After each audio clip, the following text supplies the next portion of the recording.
세존이시여, 제 마음은 너무 시끄럽습니다. 욕망도 많고, 분노도 많고, 질투도 많습니다. 잠잠하다가도 누군가의 말 한마디에 일렁이고, 금세 자책으로 돌아섭니다. 저는 제 마음이 너무 괴롭습니다.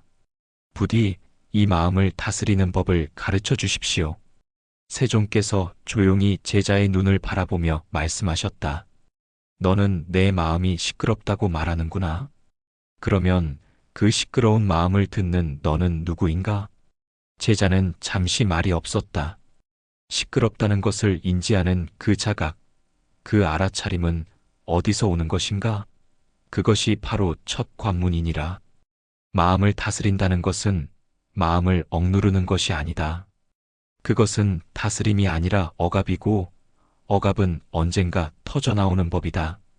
진정한 다스림은 알아차림에서 비롯된다. 제자가 물었다. 세존이시여, 알아차림이 마음을 잠재웁니까? 세존께서 대답하셨다. 알아차림은 잠재우는 것이 아니라 밝히는 것이니라. 어둠은 빛으로 인해 물러가고 고요는 억제가 아니라 이해로부터 온다. 너의 마음속 욕망과 분노, 질투, 자책, 그것은 나쁜 것이 아니니라. 단지 그것을 미처 보지 못하고 휘둘렸을 뿐이다. 제자가 고개를 숙였다. 저는 그런 감정을 느끼는 제 자신이 부끄러웠습니다. 세존이 조용히 고개를 저으셨다.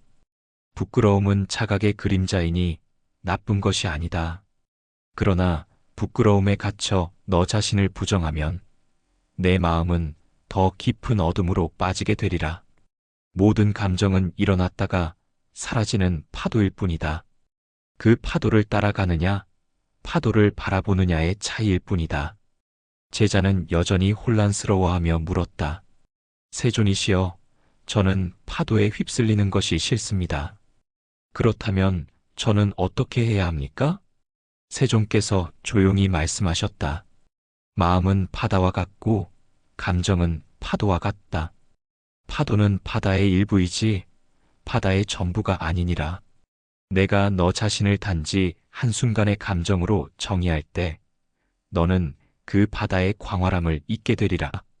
그러니 파도를 억누르려 하지 말고 파도를 있는 그대로 바라보거라.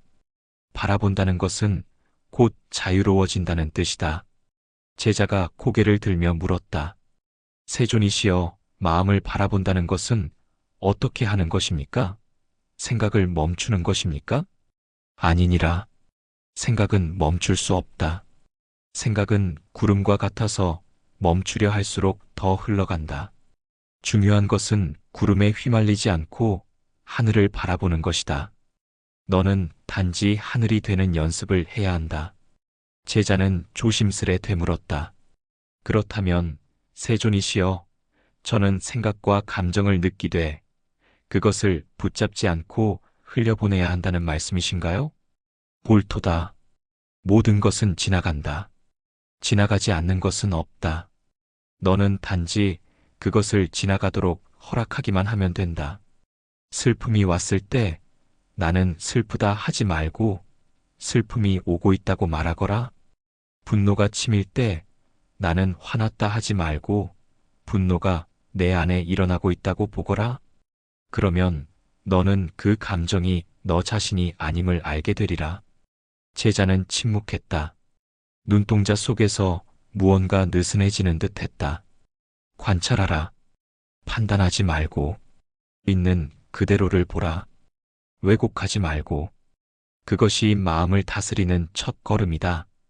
제자가 되물었다. 세존이시여, 알아차리고 관찰하면 결국 그 감정은 사라지나요? 감정은 사라지기도 하고 다시 오기도 하느니라. 중요한 것은 그 감정에 붙잡히지 않는 법을 배우는 것이지 감정을 없애는 것이 아니니라. 강물은 흐르고 돌은 남는다.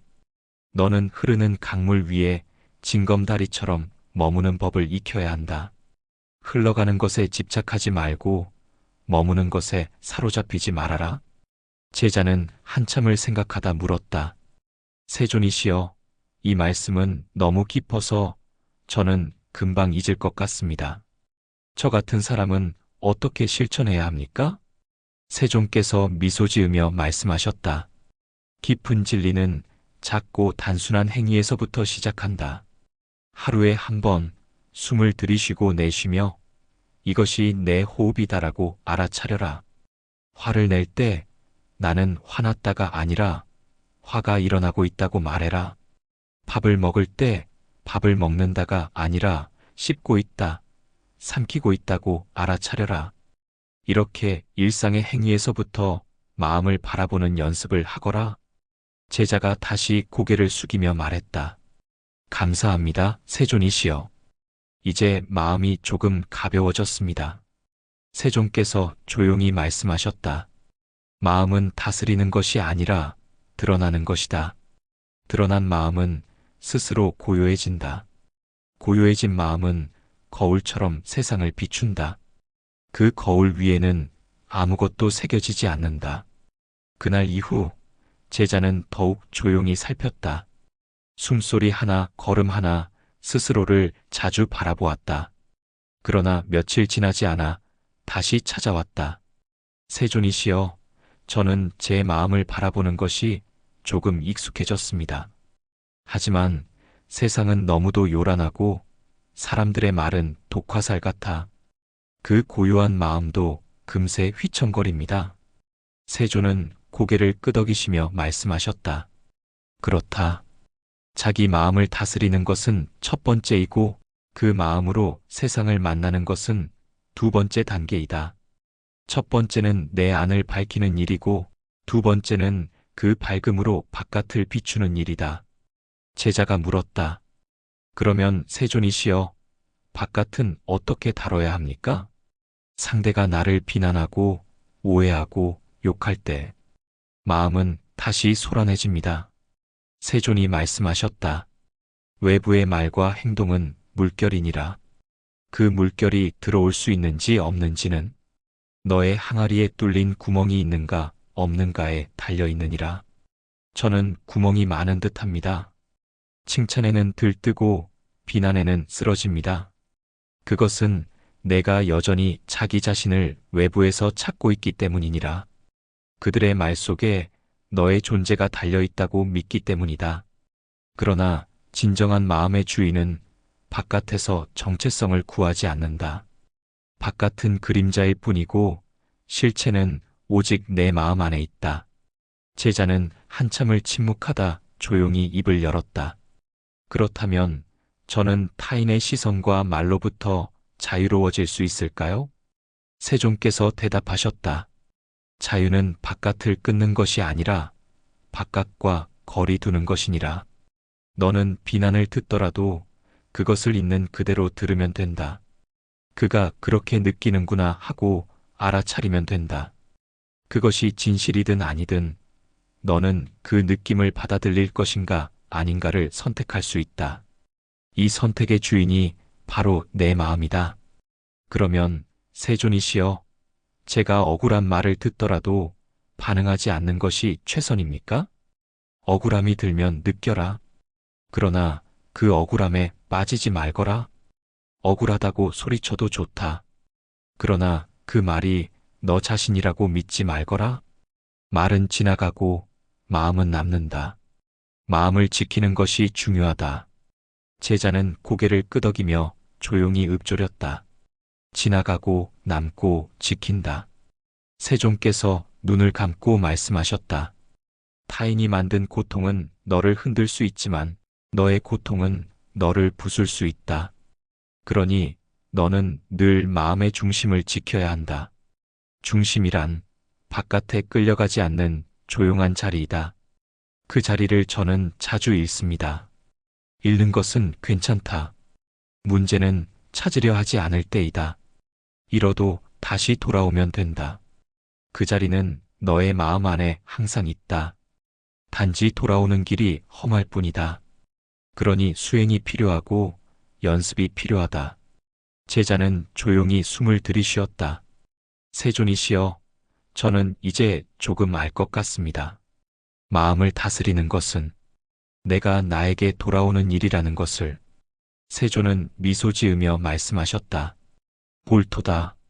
진정한 수행은 어디에도 달려있지 않다. 말을 삼가는 것도 수행이고, 화를 참는 것도 수행이고, 슬픔을 껴안는 것도 수행이며, 내가 나를 들여다보는 것도 수행이다.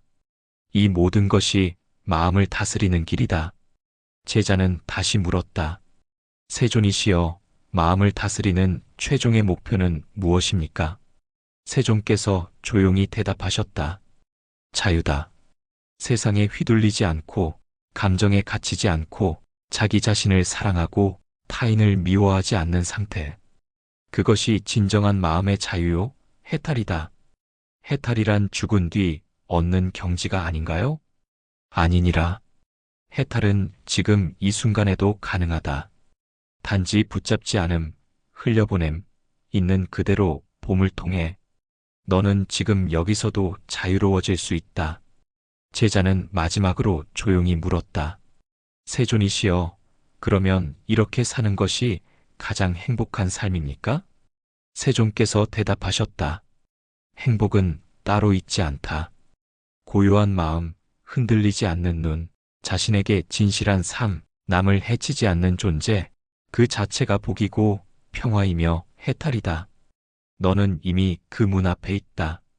이제 한 발만 더 내디디면 된다. 그날 제자는 돌아가며 중얼거렸다. 나는 단지 바라볼 것이다. 나는 단지 흐르게 할 것이다. 나는 단지 나로서 있을 것이다. 그리하여 마음은 바람처럼 가벼워졌고 그 바람은 더 이상 돌풍이 되지 않았다. 그 바람은 다만 바람으로서 부드럽게 지나갈 뿐이었다.